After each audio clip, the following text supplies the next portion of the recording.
My greetings and respect to our STEM guest speaker, which will be introduced later. DepEd Schools Division Superintendent, Dr. Karen L. Galanida, CESO 5. School administrators and school heads of Backwag District. Backwag Schools District Supervisor, Dr. Normalia S. Linda. Municipal Local Government Unit of Backwag, headed by our Municipal Mayor, Honorable Tessie Jean C. Nakaw. Police Lieutenant Navarro, Chief Police of Municipality of Backwag. To our Sangguniang Bayan members in attendance, Barangay Campo Local Government Unit, headed by our Punong Barangay and our School Governing Council President, Honorable Carlos R. Ojo, together with the Barangay Kagawad in attendance. Backwag District School heads in attendance. Our school principal 3, Mr. Roel B. Diaz. Our school head teacher 3, Mrs. Ninita B. Laksamana.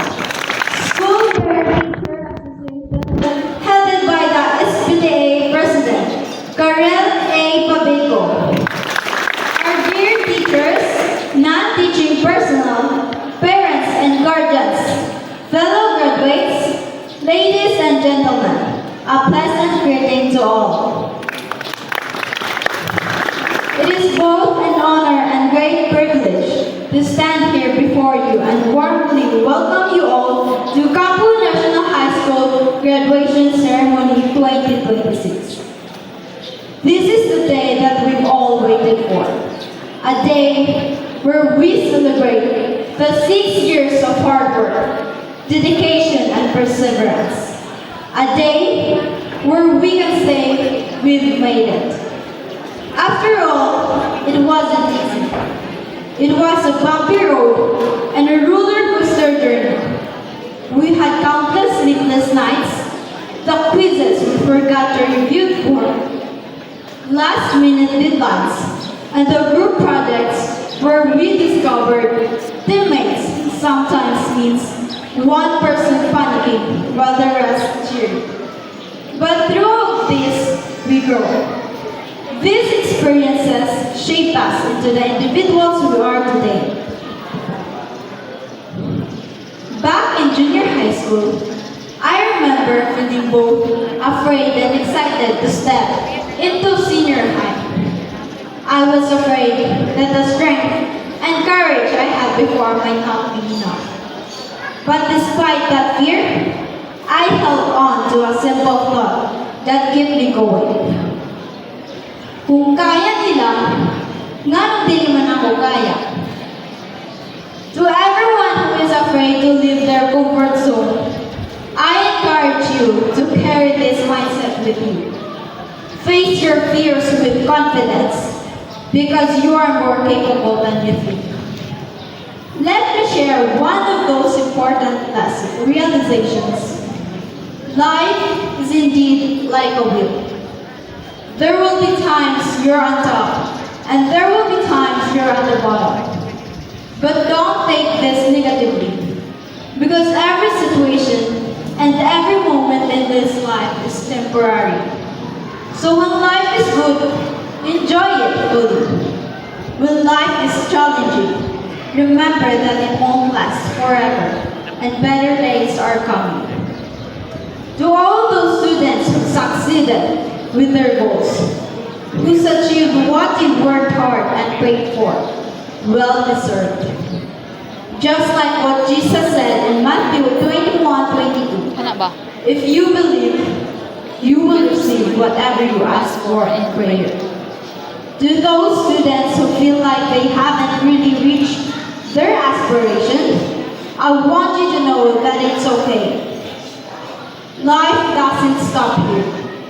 There are still a lot of doors waiting for us to open. So continue to strive and remember what Isaiah 60:22 says. When the time is right, I, the Lord, will make it happen. Before I end, I want to take this opportunity to thank all the people who has been part of our success. To our teachers and coaches, thank you for sharing your knowledge and sharpening our skills. To our advisors, thank you for being our second parents here in school. To Campo National High School, thank you for the 6 wonderful years and for shaping who we are today. To our family, our siblings, especially to our parents,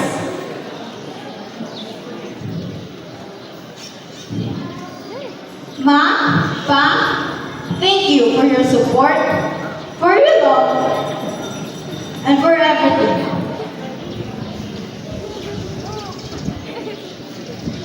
Thank you for your hard work, for sacrificing everything just to send us to school.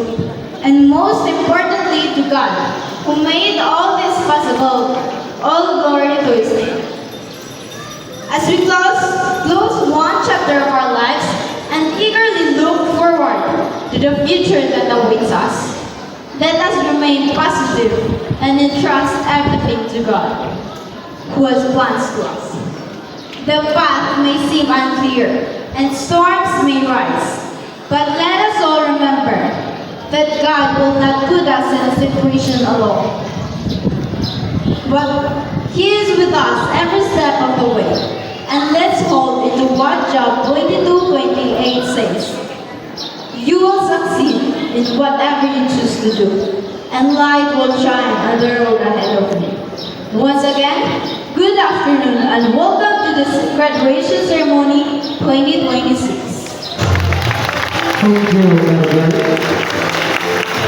But this Dili kayo mag-hold ka nga dapat ma-video na hold. No. You have first to start improving yourself. Okay naman na mag-uyab-uyab for as long as with highest honor. Pag dili gani highest honor, dili pwede mag-uyab-uyab. Kinsa naman nag-uyab-uyab dire? Naraman yung nanay o tatay ya? Kinsa man? Nag-aanong 5,000.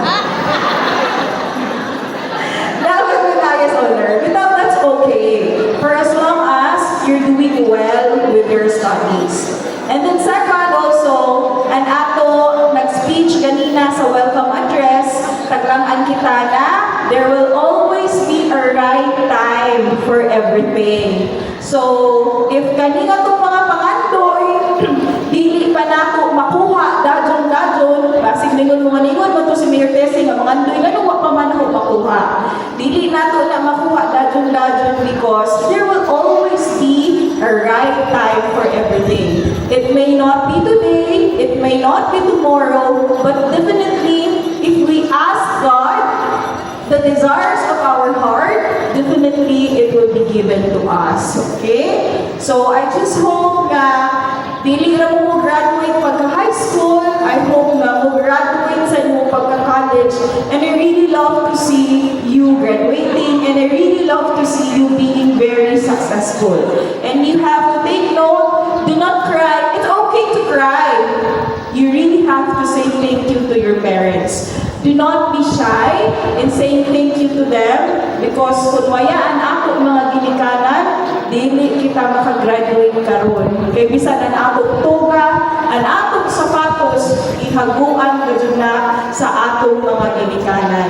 Kinahanglan atong sakto ng atong mga ginikanan na sa panahon karon, grabe man gud ang krisis, dili ta kaadyo demand sa ila. Kay ngano wayay ginikanan nga dili ganahan makakita nga ang anak malipay. So if naay panahon nga dili mahatag ang atong gusto sa atong ginikanan, we have to accept it. We still have to be happy. Dapat dili ta magsuko-suko sa ila.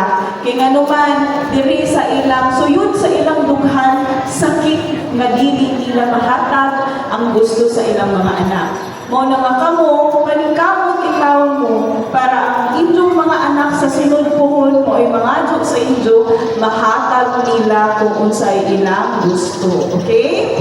So on behalf sa LGU, I would want to announce here today na actually we're already experiencing crisis. Ang ato bugas, isaka na sa pilang kilo sa bugas mo man? 65. Okay. So later on, mas mo increase pa ka dyan na siya.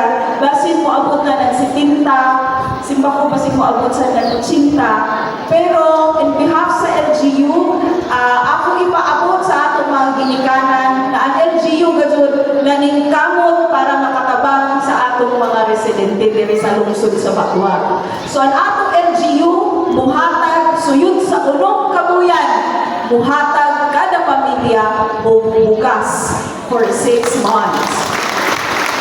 Ikaduha, naabot ay ipanghatag nga cash assistance tag 1,000 na siya suyod sab na sa duha kabuyan. So makadawat sab ka.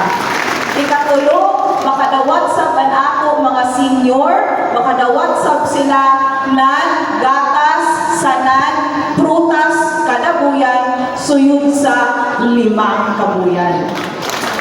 Ikaupat, ang atong mga graduates kungan, naasad mo'y madawat. If mo proceed mo to college, ha? If mo proceed mo to college, naasad mo'y madawat na tag 5,000 pesos. Okay? So, kanin atong mga hinabang karon, ato nilihatag para makatabangtang sa atong mga residente.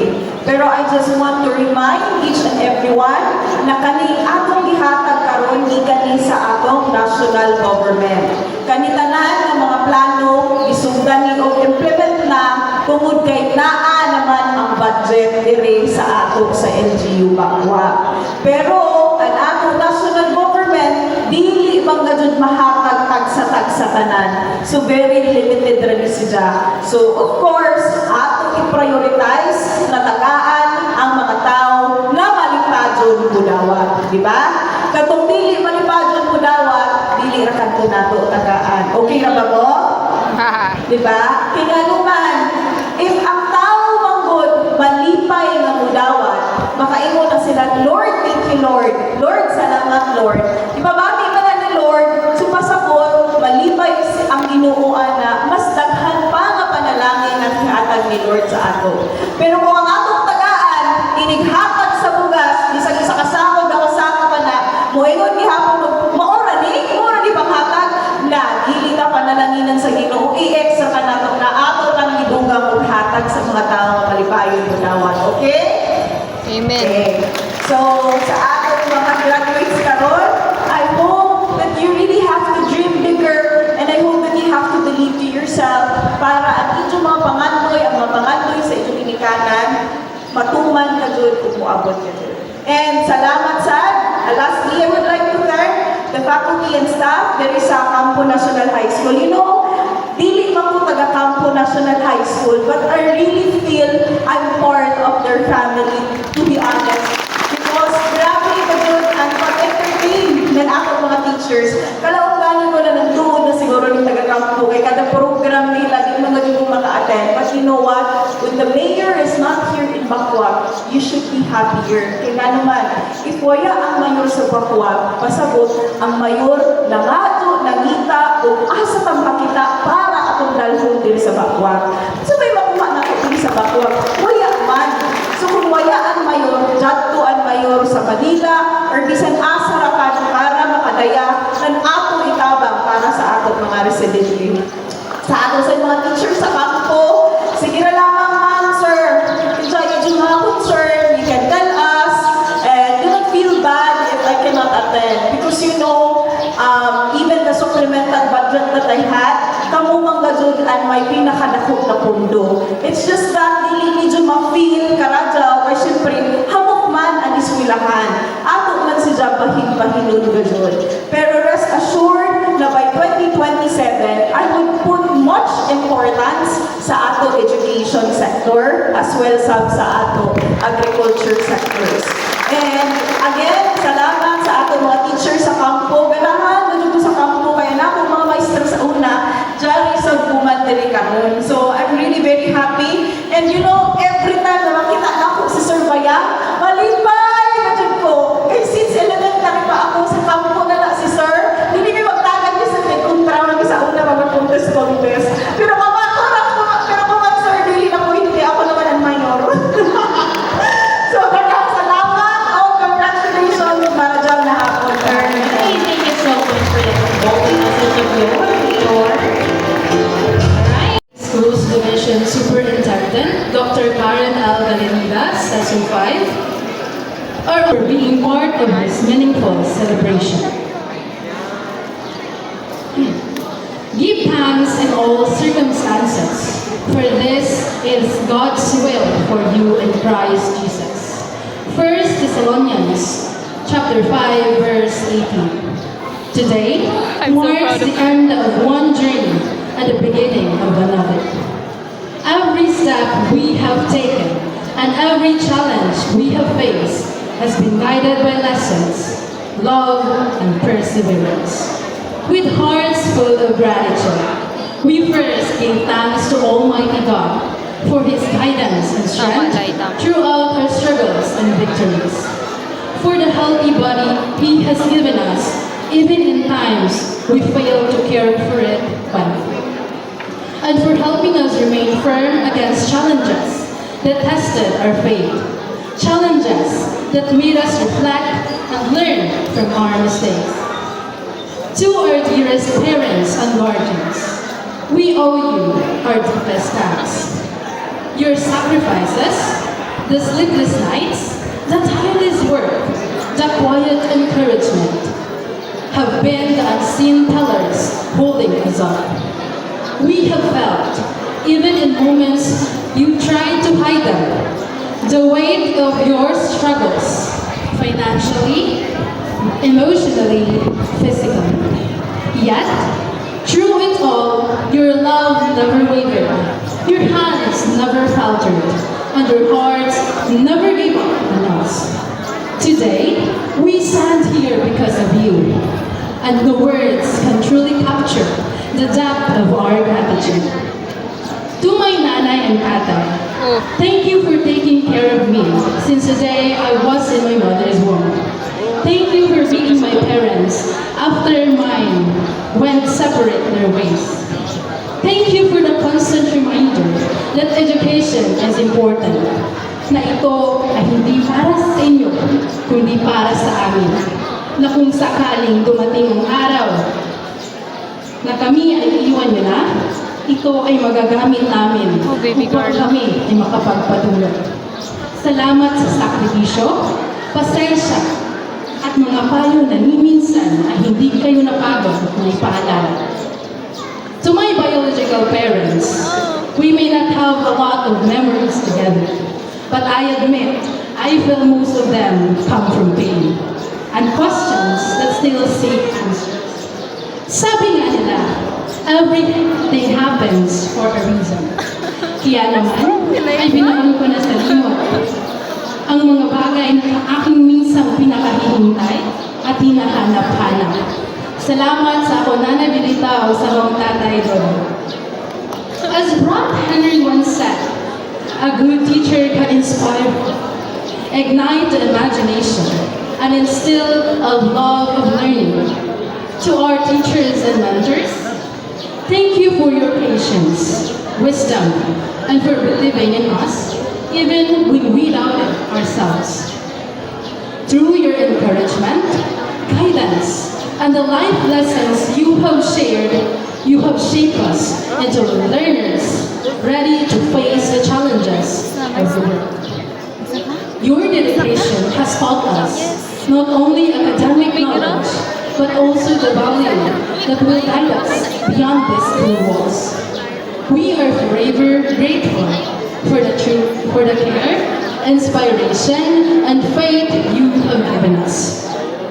To our school principal, Mr. Rual Diaz, we sincerely thank you for your unwavering support and help in making our school a beautiful and inspiring place to learn. Your kindness and thoughtfulness, especially in addressing students as nak or anak, have made your guidance and both memorable deep and deeply appreciated. To our school head teacher 3, Ma'am Ninita Pilax Namana, one of the most patient person I know. Thank you sa walay pagduha-duha na pag-recognize na ako sa iyong mga speech. It gives butterflies in my stomach. Salamat kayo, ma'am. To my advisor, Mrs. Marisol O. Herbero, thank you for trusting me with responsibilities and for believing that I could rise to the challenge. You Thank always you for put me. guiding us through grade 11 and grade 12 NARA and patience, for never letting us lose our way.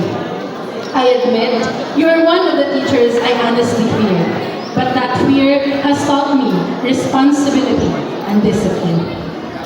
I have come to realize that fear does not always bring negativity. Yes, babe. Sometimes, it inspires us to take the task seriously and the trust placed upon us, shaping us into better and more accountable individuals. To our substitute teacher, Ma'am Loudly Joy H. Estebes, we sincerely thank you for the college insights and guidance you shared with us, as well as for the meaningful bond that we were able to build with you, even in such short period of time. We wish you continued success in all your endeavors, and may all your dreams and aspirations come to fruition. To our grade 11 council head, Mrs. Angelique B. Villanueva, thank you for your patience and for the constant reminders about the realities of life, especially as we prepare to enter college. Even if you don't always say it, I know that I have at times caused you additional stress. Yet, you still smile and treat everything as if it were okay. For this, I sincerely thank you and apologize for any difficulties I may have caused. To our senior high coordinator and journalism advisor in news writing English, Mr. Lito L. Winis, thank you for guiding us, accepting every challenge, and for always giving us real talks about the steps we need to take care for our future. To Ma'am Jean Grace L. Basul, thank you for your constant reminder to always read the directions first before anything else.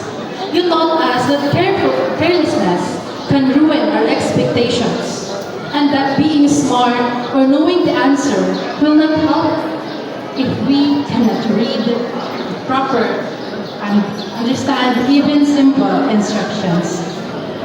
To Sir Genevieve P. Fuentes, thank you for your generosity and for always being approachable. Your care and kindness remind us that true guidance comes with bond, support, and heart. To Sir Jeremy A. Salaon, one of the teachers whose lesson stays along with us after they are taught, his dedication, inspiring guidance, and expertise have motivated us to always do our best. Truly, his teachings leave a lasting impact.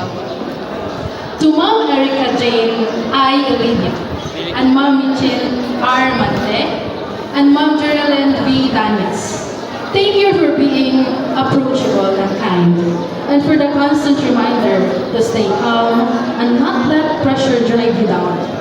Your calm guidance and support have made learning easier and more meaningful for us. To Sir Raymond A. Tapusala, our dedicated BSP advisor and EIM teacher, congratulations on having 100% of your students achieve in situ passes. And for preparing well-disciplined scouts. Your hard work and commitment inspire students, parents, and the school alike. To our research teacher, Mr. Pablo A. Bayang, I admit I was intimidated from day one. But I have come to understand that strict teacher helps set important boundaries. Thank you, sir, for your fairness, for allowing us to submit our work even past the deadline, and for taking the time to read everything thoroughly from start to finish. To our grade 11 family, starting with Mom Odelia B. Ortina, I'm so sorry. Thank you for selecting me in every mathematics event. To Ma'am Guzon, who has seen my hard times, balancing journalism in the morning and schoolwork at night. Thank you for understanding my situation and giving me time to submit my work. I really appreciate you, Ma'am, for noticing my struggles. You're one of the teachers who made me think less about schoolwork, which made me feel pressure. To Sir Alguzar, our former science teacher, Ma'am Wilma Rivero, our language teacher, and Ma'am Clyde Clara, our practical teacher, research teacher 1 advisor, thank you for your guidance and support. I would also like to take this moment to thank our junior high teachers. To Ma'am Vivian Eve nagkabay-babay na again. My grade 10 advisor and journalism advisor in English in a specific event at the time, as well as a GSP adult leader. Thank you for encouraging me to write more and for inspiring me to continue my journalism journey and for believing na kaya na ako nun. Kaya mo yan, be. To Sir Bertin G. Paglinawan, my news writing and Filipino advisor. Together with his wife, Ma'am Merly F. Paglinawan, thank you for trusting me during my first ever and last journalism contest. Because of your guidance and belief in me, I earned consistent placements in the SPC. 2 years in top 5 and 2 years in top 10. At first, I did not believe that writing was for me. As I began my journey in grade 9, it felt as if I had just graduated from grade 6, knowing that I couldn't even call myself an average student in elementary school. Those deserving and some happy helper awards make me jump out of happiness kung mahadlong sa course of writing sa high school. Thank you for helping me try new things and for believing in my potential that I deserve. Salamat sa paggabay sa akin sa mga talumpating minsan kong iniyakan sa harap ng karamihan. Salamat sa paulit-ulit na tiwala mula sa mga paligsahan hanggang sa totoong buhay. To my fellow journalists, RL, Athena, Gian Gabriel Magallanes, Mika, Cedric, Sis, Precious, Saini, Misisa, Ariel, Rochelle, Marjorie, Eliza, Arlene, ug sa among mga advisor, Ma'am Jessica Acon, Ma'am Brismilin Plaza, Ma'am Jihan Rose Regador, Ma'am Roslyn, Sir Lito, Sir Leo, Ma'am Janitis, ug ang uban is last time sa urban school. Thank you kaayo, ma'ams ug sir, sa akong mga ka-journalist. Kaya diligid na ako makalimtan ang atong mga memories. Labi na sa mga jokes nila Athena o kalit-kalit nato na pangatawa sa mga simple na butang kay kapoy na Musayan. Charo. Kay Ziani, or also known as Zian Gabriel Magallanes, na nagka-unexpected friendship na ako, mura na ako ni sila nagsuon tayo. Okay, Precious, na bisag din kami close, i-video ko ihahal si congratulate. Thank you guys. Thank you, Para Ryan. sa Interpol Journalist, o gora na lamang kamo sa kung ihatag na opportunities. I love you all. I would also like to thank Ma'am Maria Jennifer G. Mulay, who along with Ma'am Merly, supported me in applying for awards and continued to care for me, even though I was no longer in their advisory. You are the teachers who may be called strict, but who hide golden hearts full of guidance and care. Thank you so much for. When face-to-face learning resumed, the first organization I joined was none other than Girl Scouts. There, I found new friends and mentors who helped me build self-confidence and shape the way I see the world. To Ma'am Maria Geneva M. Sahulga, thank you for believing and trusting me. Together, we faced many challenges. from school, district, council, regional, and national events. And you introduced me to the Chief Girl Scout Medal Scheme program, the highest award a Girl Scout can receive. It was a tough but unforgettable journey. And because of your guidance, I experienced most of my career time. Flying a plane, eating foods I only saw on TV, and building connections with other scouts from different places.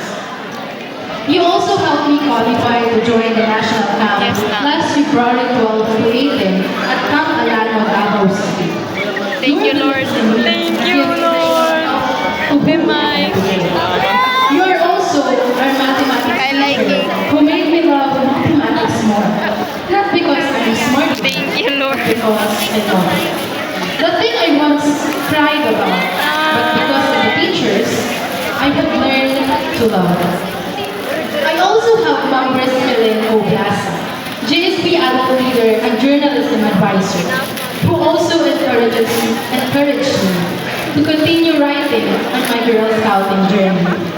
And to not let others' judgment come to life. Gurong positibo at hindi nagpapa-apekto sa mga salitang tinuturan ng iba. Gurong ng awa, pagpapahalaga, pagmamahal, at malasakit sa mga tao na sa paligid niya. To Tita Annie Alessandro, Council Executive for the Girl Scouts in Surigao, Davao. Thank you for allowing me to serve as a Girl Scout facilitator and staff in various events. To the Girl Scout titas of Campo National High School, Ma'am Melin, Ma'am Josephine, Ma'am Merly, Ma'am Irene, Ma'am Tita, salamat kayo sa inyong guidance and support every camping. O sa mga reminder na magsadyo na laging mata para makaligol ang makalugan mo. To my fellow Girl Scouts and Senior Scouts, salamat kayo sa mga panahon na nagpipin kita sa pagserbisyo. Your friendship and teamwork made every moment meaningful. Memorable. Even though pasya ka ubang Scouts, especially BSP, kaya lagi-lagyan ako way sa Girl Scout. So far, wala man po naman na-feel na malapang sa mga events, sa mga entrance of colors, tunduan po Manila, sa time na mag-people na naman. To my SSLG family under the advisement of Mr. Layo Alpantino, thank you, sir, for the patience in times that I always ask questions. As this is my first and last term in SSLG as the SSLG president. Salamat, sir, sa imong unwavering support sa akong mga events, contest, o tungod sa imo, pagka-chill at ganang ang sadamang ako since dali ragad ako marathon and everything. Salamat sa mga panahong mahinapan mong pakikitungo at tiwala na alam kong minsan ko rin nasira. Thank you, Sir Leo. Sir To Leo. my fellow SSLG officers, salamat sa pagsama sa akin sa hindi ko inaasahang paglalakad. Last na dahil ko pag-help natin kahapon ng mga Hintolo. And I'm sorry if I ever failed your expectations when I had my leadership.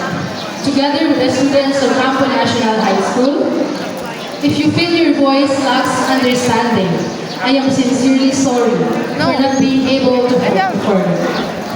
Kay Joker na ako maasahan pag naay mga events again sa akong belief. Thank you so much, Lord. To Ma'am Shella Gamaya, salamat sa atong mga memories, ma'am, sa food processing ug sa pagpa-experience sa ako ng default. Kung wala mi nakasakay sa top 3, medyo nasipog dito kami. Pero tungkol sa imong pagka-chill o pag-ingon sa amo na okay na amang gajay madaog o mapirde sa competition. To Ma'am Mikey Jean Pausi, thank you, ma'am, sa opportunity na imo taghatag sa ako, especially sa pagkuha ko nimo sa MC, as MC sa MAPI, Culmination MAPI. Nakadungong gadget na ito ng gana sa ako kung nalove na gadget na ako ang pag-istorya kada event. Yes, To ma'am. SCTA President Mama Cariel A. Papito, I admit na every time na ay maghatag o permission sa ako, tawagan sila ng mama or papa, nanay or tatay. Kinigon gadget ako. Thank you kayo sa encouragement and support, ma'am. Okay, Ate Kimberly A. Pabico, mura na sa Quiz kami na Nixon. From journalism, Girl Scout to Sisters. To our school officials and community leaders, we are grateful for your support and building opportunities that nurture our growth. A special thanks to our DRM coordinator, Ma'am Riza R. Generali. Thank you for allowing me to join the BERT or Battle Empowered Resilience Team Training last September 26, 2025 at Parkway Hotel, Surigao City. With the DRM Club President John Carl Valiano. We have our own UNO family that is composed of students and teachers from Taganito, Payapa, Campo, and Dinares. Thank you po kina Ma'am Angelita, Ma'am Sunifa, Sir Constance Corl, Ma'am Rosalyn, Ma'am Leticia, Ma'am Jihan, Ma'am Janites, Ma'am Jessa Ocon, Ma'am Caballero, Sir John Ray, Ma'am Catherine, non-teaching staff, Ma'am Merlin Linda, Sir Abel, Ma'am Rhoda, ug sa among mga guards. Hindi ko man maisalaysay ng buo ang mga bagay na kayo ay nakasama at nakausap ko. Nais ko pa rin ipagpasalamat ang mga bagay na itulong ninyo sa amin. Mula sa mga papel, mga kwento, tiwala at paggabay ninyo sa amin. Buong pusong pasasalamat na may rapat na pagkagala na hanggang ngayon, kayo ay aming kasama. Maraming salamat. We also extend our heartfelt gratitude to our Municipal Mayor Honorable TC James C. Macau for her inspiring presence and for reminding us that education is a shared responsibility between school and community. Your leadership motivates us to serve with integrity and compassion. To my grateful Patience family, maraming salamat sa mga alaala na ating pinagsaluhan sa loob ng halos 2 taon. Kabilang na ang ating panahon sa grade 11. Together, we have created countless joyful and meaningful memories under the leadership of our class president, Ryan Munda. With the support of Maribel and Nicole, whose efforts made our gatherings and activities possible. One thing I will always remember about this section is the lively spirit we share. Maingay, ngunit may pagkakaisa. Puno ng saya, ngunit walang alitan. At kung may mga hindi pagkakaunawaan man, ito ay agad na aayos sa pamamagitan ng pag-uusap.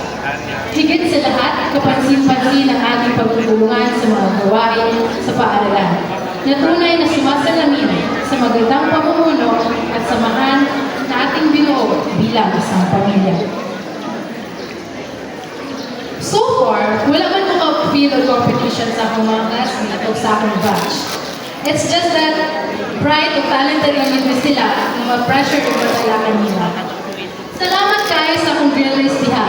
Jian, Preselda, Lovely, Ira, Aliyah, Precious, Maribel, Janelle, Aprilyn, Leah, Erica, and Jeanette. Ug sa mga boys, dili at ba kailangan sa ulit sa first sa front din sila.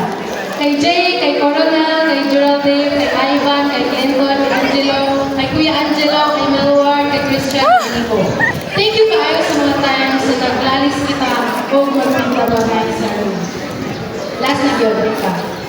Kay Ivo na naka-influence sa ako na magbata. Nakahuman na gudyan ako ng isa ka Bible. Ongoing pa ang second week. Thank you so much, Ate Ed, sa support sa tanang personal things na ito tagistoryahan. Sa ako mga ka-work immersion girlies, Jelchin, Roby May, Lovely, memorable kaya itong work immersion of Tumagbigya. Sa mga girlies na datay plan na drawing ra, Jihan, Rhea, Ivo, Brian. Sorry na, God. Namin ko sa open section kailangan, isa mukha naman lagi ko. Last na dahil ito na ako nasama sa mga guys, no? Na sila Rosales, Marisol, Jihan, Rejoice, Rochelle, Christian Mark, Jay, John Carl, Starix, Hazel, Eliza, Angel, Cariel, Evandre, ug uban pa. Salamat ng marami sa biyaheng minsan natin kinakatakutan na ngayon ay paparada na. Alam kong hindi sapat ang salamat sa mga bagay na buong tapang natin hinarap. Kaya naman sana ang lahat ay magbigay ng parangal sa kanilang sarili. Sa 6 na taong igugol ko sa high school, iba't ibang karakter ang aking nakita. May stricto, may sobrang pasensyosa, mapagbigay, madaling mag-iba ng Basa. may kanya-kanyang panata. Thank At you. inaamin kong narinig ko rin ang mga daing opinyon nila. Iba't ibang pananaw, ngunit isang hanarin na sila ay mapakinggan at mauniwagan. Isang parangalan na kayo ay aking makasama at matuto sa inyong mga payo. Let us carry forward the lessons of resilience, unity, and hope as we step into the next chapter of our Thank you, lives. G-Bears. You're the best. Finally, this graduation reminds us that this is not the end, but the beginning of the greater journey. Let us honor the trust given to us by serving our families, communities, and nation with pride and responsibility. Thank you, and may God bless us all. Hanggang sa muli, Batch 2025-2026. Thank you so much for sharing your stories behind this remarkable success, Laika, and congratulations. No, my darling. Everyone.